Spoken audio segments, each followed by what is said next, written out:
Public service operators call off strike for 1 week to give dialogue with government a chance. And trail of terror, Kenyans come to terms with losses occasioned by the two-day Matatu strike. Also in the program, Courting the East, President Ruto jets into Kazakhstan for a 2-day state visit. And every Tuesday we embrace different cultures through themed attire. Tonight, Kipchumba has embraced African print in honor of our unity of opposites during this Matatu strike crisis. Also, it's day 2 of KBC celebrations under the theme, Empowering People to Lead Change. My colleague Tom is in blue and white. Well, from wherever you are watching, welcome to Prime Edition. And I almost forgot to say roses are red and violets are blue. Welcome to Prime Edition, and it begins right now.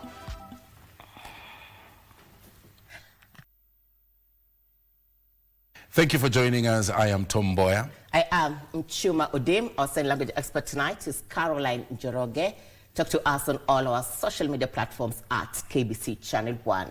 Now, stakeholders in the Matatu industry have suspended their protests against the fuel hike for 7 days to pave way for further negotiations. Interior Cabinet Secretary Kipchumba Murkomen, Energy Cabinet Secretary Opiyo Wandayi, Nairobi Governor Johnson Sakaja, and sector players said the 1-week window will allow for high-level deliberations. Joseph Wahungu opens our coverage with that very latest report.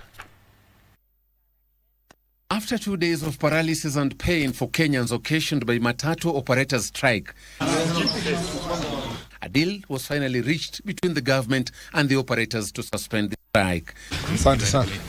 Addressing a joint press briefing at Rambe House Tuesday, Interior Cabinet Secretary Kipchumba Murkomen announced that the ongoing strike had been called off for 1 week to pave way for talks. Between now and Tuesday, 26th May of 2026, that the strike that is ongoing is suspended for a period of 1 week to provide an avenue for consultation, negotiation between the government and the stakeholders. While acknowledging the challenges facing Kenyans due to rising global fuel prices due to the crisis in the Middle East, Murkomen reiterated the government's willingness to cushion Kenyans from the high cost of living. Sentiments echoed by the Energy Cabinet Secretary Opiyo Wandayi, saying Kenya had already spent billions of shillings to stabilize petroleum pump prices to protect consumers from the global fuel price shocks. The government has applied some 13.9 billion shillings to manage the cost of these petroleum products. Last night's reduction by 10 shillings on the cost of diesel per litre alone took some 2.7 billion shillings.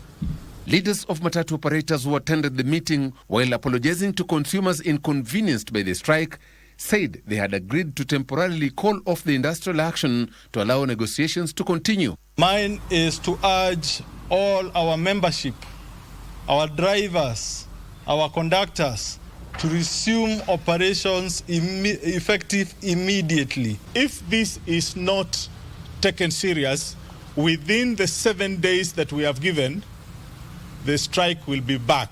We've agreed to form a committee which is going to look into other issues related to the transport sector, mostly on PSV, because we've been having so many issues on insurance, we've been having issues on traffic matters, corruption. However, a section of Kenyans termed the move a betrayal. The person who have said is that have given that issue about to return to the job, go back to the job. I don't think he's the required person to do so, because I hope we have the group of welfare of organization of Matatu have the big bosses there. Nairobi Governor Johnson Sakaja appealed for calm and dialogue, saying the strike had greatly affected ordinary Kenyans. Watu warudi kazini, watoto waweze kurudi shuleni, watu warudi kwa mashamba. Let us build our economy even as we resolve this issue. Joseph Wahungu for Prime Edition.